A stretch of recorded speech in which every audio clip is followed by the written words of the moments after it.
With about 11 million stray dogs and cats in the Philippines, effective animal welfare initiatives are vital.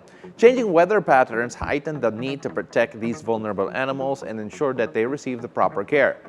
Now, the Animal Kingdom Foundation, or AKF, is leading the efforts to promote compassion and advocate for animal rights. Joining us via Zoom is AKF President Attorney Heidi Marquez-Caguioa to share her insights. Attorney, thank you very much for joining us on the show. Thank you so much, and good morning to you, Paolo, and thank you for having me today. Attorney, let's talk first about the Animal Kingdom Foundation. For those not familiar with the organization and the work that you do, could you give us a brief background?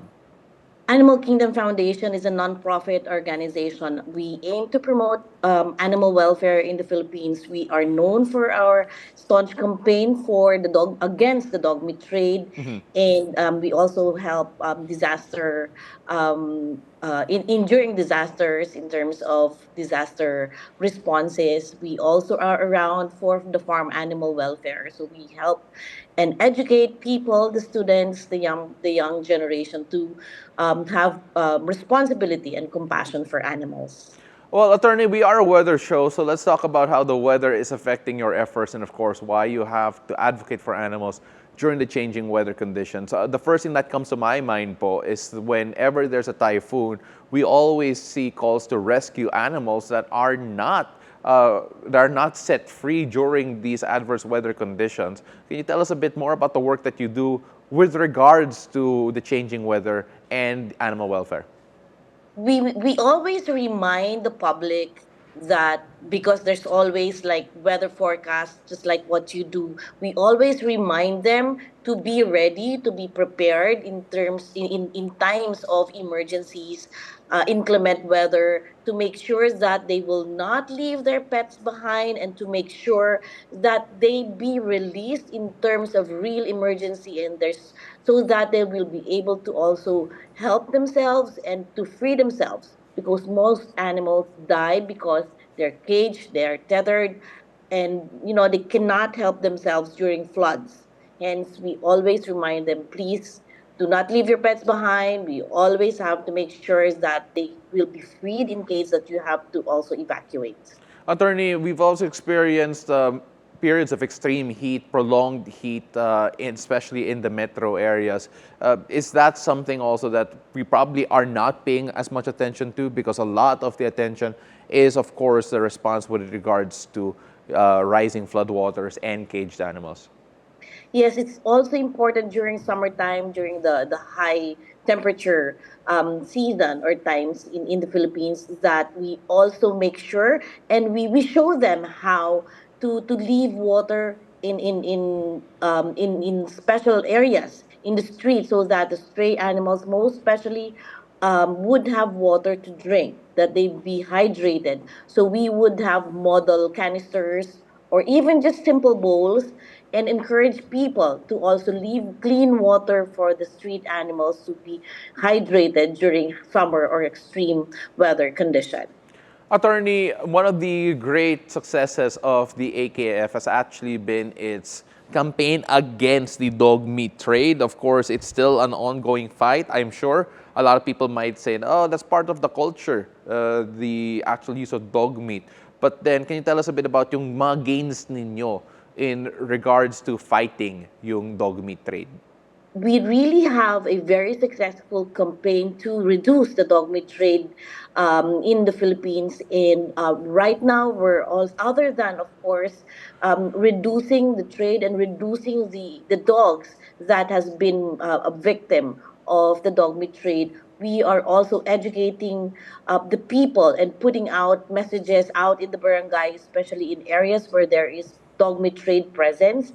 And right now, we are also working with the IPs, some IPs that uses animals Mhm. for sacrifices, and especially in the Cordilleras, where they use dogs for sacrifice or for rituals. Yeah. So we're working with them. We're trying to tell them that that commercialism is not part of tradition, and there are also guidelines that they have to follow. We respect tradition, we respect culture, But this time, we really have to look into also the animal welfare, the laws, Yeah. and whether or not these practices are still relevant or important.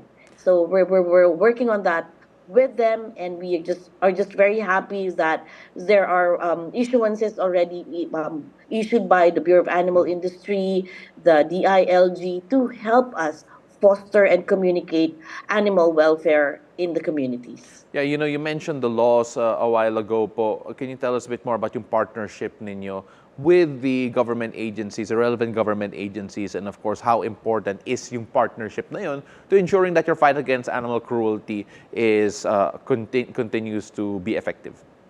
It's important that this partnership, of course, is would come into a win-win solution. So we partner with the Bureau of Animal Industry, the DILG, the local government units to not just promote animal welfare, to not just educate the public about animal welfare, but to also provide services like free spay neuter, vaccination, providing educational materials, responding to emergencies in their locality. So our presence in the locality, our support with the local government units, their also releases of ordinances, the release of laws. Yeah. For example, also with the Bureau of Animal Industry and the dog meat trade, there was an issuance way back in 2016, the National Plan of Action to eliminate the dog meat trade. Yeah. So that's been happening. So that has also been an effective partnership.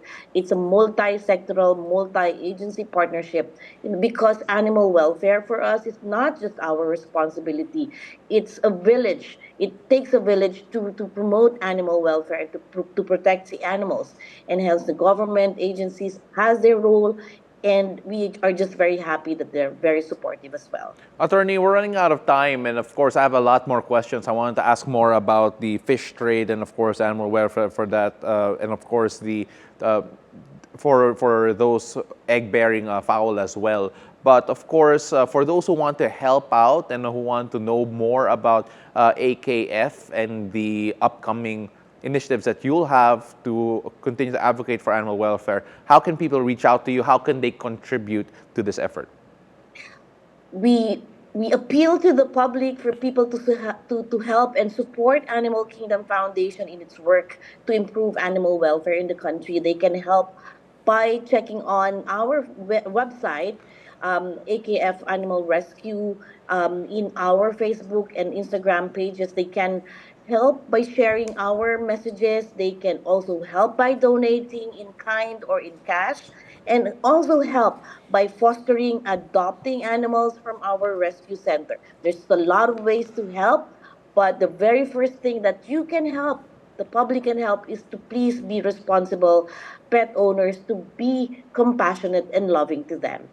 Well, that is AKF President Attorney Heidi Marquez-Caguioa sharing her insights. Thank you so much for your time, and continue the good fight. Maraming salamat po. Thank you so much, Paolo.